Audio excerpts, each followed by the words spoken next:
আপনারা দেখছেন SR24x7 news. 22টা ওয়ান স্টপ ক্রাইসিস সেন্টার করা হয়েছে এখানে। তার মধ্যে আমরা দুটো ভিজিট করেছি। একটি হচ্ছে বিজয়গড় স্টেট হসপিটাল। সেই হসপিটালটা যদিও মানে কলকাতার হয়তো জিওগ্রাফি মানে ডিস্ট্রিক্ট ওয়াইজ হয়তো কলকাতার মধ্যে পড়ছে না, কিন্তু খুবই কাছে। এটা সাউথ 24 পরগনার জন্য অ্যালোকেটেড হয়েছে। তো আমরা যখন যাই ওখানে আমাদের টিম, আমরা দেখলাম যে বিজয়গড় স্টেট হসপিটালটা itself is a defunct hospital. সেখানে কিছু নেই, মানে there was like no service. One stop crisis centre শুধু না, কোনো সার্ভিসই ওখানে কেউই পাবে না, কোনো রকম সার্ভিস কেউ পাবে না, সেরকম একটা জায়গা। মানে ইনফ্যাক্ট আমাদের ঢুকতে ভয় করছে এরকম একটা সিচুয়েশন, কারণ এত খালি ছিল হসপিটালটা। আমাদের ক্রিমিনাল ল পরিবর্তিত হলো সেই সময় নির্ভয়া ফান্ড গুলো স্টেটে যাবে, এবং যেহেতু সরকারি হসপিটালে হবে মানে ইমপ্লিমেন্টেশনটা হবে স্টেট গভর্নমেন্ট করবে, কিন্তু ওই ফান্ডটা আসবে এরকম একটা সিদ্ধান্ত হয়। এবং আমরা যে স্টাডিটা করেছি, আমি সেই স্টাডিটার কথা একটু বলি। আমি যেটা ফুলপুরো রিসার্চ বলবো না, কিন্তু আমরা ফিল্ড সার্ভে থেকে যেগুলো পেয়েছি সেটা বলছি। যে আমাদের 4টে স্টেট মিলিয়ে আমাদের একটা প্রজেক্ট চলে, বিহার, ঝাড়খণ্ড, উত্তরপ্রদেশ, পশ্চিমবঙ্গ। আমরা এই 4টি স্টেটে গিয়ে আমরা ওয়ান স্টপ ক্রাইসিস সেন্টারগুলো দেখেছি নিজের চোখে কীরকম অবস্থা আমাদের। আমরা যদি ডেটা দেখি, ন্যাশনাল ক্রাইম রেকর্ডস ব্যুরোর যে NCW, ন্যাশনাল কমিশন ফর উইমেনের যে ওয়েবসাইট আছে, সেখানে খুব পরিষ্কার করে লেখা আছে যে কোথায় কটাইটা মানে সেকেন্ডারি ডেটা মানে এটা ওয়েবসাইট থেকে পাওয়া যায় যে বিহারে 38 সেন্টার্স আছে। প্রথম শুরু হয়েছিল 2017 ফেব্রুয়ারিতে। ঝাড়খণ্ডে 24টি আছে, সেটা শুরু হয়েছে 2017 সালে। ইউপিতে 75টা আছে, 2017-এ শুরু হয়েছে। ওয়েস্ট বেঙ্গলে অনেক দিন ধরে আমরা পাচ্ছিলাম না কোনো ওয়ান স্টপ ক্রাইসিস সেন্টার।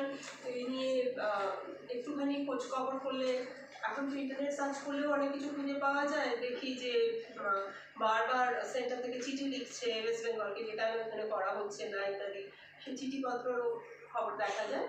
তো আমাদের স্টেটে, আমাদের রাজ্যে 2022 জুলাই 2022-তে প্রথম সেন্টারটা হয়। এখন NCW ওয়েবসাইট অনুযায়ী 22টি আছে। আমরা এইটাকেই মান্যতা দিচ্ছি, যেহেতু আমাদের কাছে খুব অন্য কোনো ডেটা হাতের কাছে খুবই নেই। এবার আমরা বললাম যে হসপিটালের ভেতরে করতে হবে, কারণ নারী নির্যাতিতা হলে সে থানা যেতে চায় না, পুলিশের সহায়তা নিতে ভয় পায়, স্টিগমা কাজ করে, নানা রকম থাকে। হসপিটালের মধ্যে করতে হবে, এতগুলো তো রয়েছে আমরা দেখছি। কিন্তু আমরা যখন ভিজিট করতে যাচ্ছি কি দেখছি, আমরা মানে চোখের সামনে এটা দেখেছি যে উত্তরপ্রদেশে একটা হচ্ছে খুব ভালো সেন্টার আমরা দেখেছি, লখনৌ সেন্টার, যেটা মডেল সেন্টার হিসেবে পুরস্কৃতও হয়েছে। সেখানে নানাবিধ সুবিধা রয়েছে। একটা জিনিসের অ্যাওয়ারনেস, এইরকম একটা পলিসি উইচ ইজ মানে এই স্কিম ইজ, আরও তো কত স্কিম আছে, মানে এখন সেই স্কিমগুলোর সম্বন্ধে কোনো স্কিম বিষয়ে মানে আমি যে PM আবাস যোজনা নিয়ে অনেক অ্যাওয়ারনেস আছে, ওয়ান স্টপ ক্রাইসিস সেন্টার নিয়ে অ্যাওয়ারনেস নেই। তো মানে এইগুলো নিয়ে আমাদেরকে ভাবতে হবে যে কেন নেই। I think answer is not too difficult to find. Election অফিসারের কাজ দেওয়া হতো, অনেক পরে ইন্ডিপেন্ডেন্ট PO অ্যাপয়েন্ট করা হয়। তো তখনও ওই বাজেটের ক্রাইসিস। এখন এখানেও তো অ্যালিজেডলি বাজেটের ক্রাইসিস, কিন্তু আমরা জানিও না মানে কিসের ক্রাইসিস, মানে মাস্টার ক্রাইসিস সেন্টারের যে ক্রাইসিসটা কিসের এক্স্যাক্টলি, হোয়াট ইজ দ্য মানে where is it stemming from.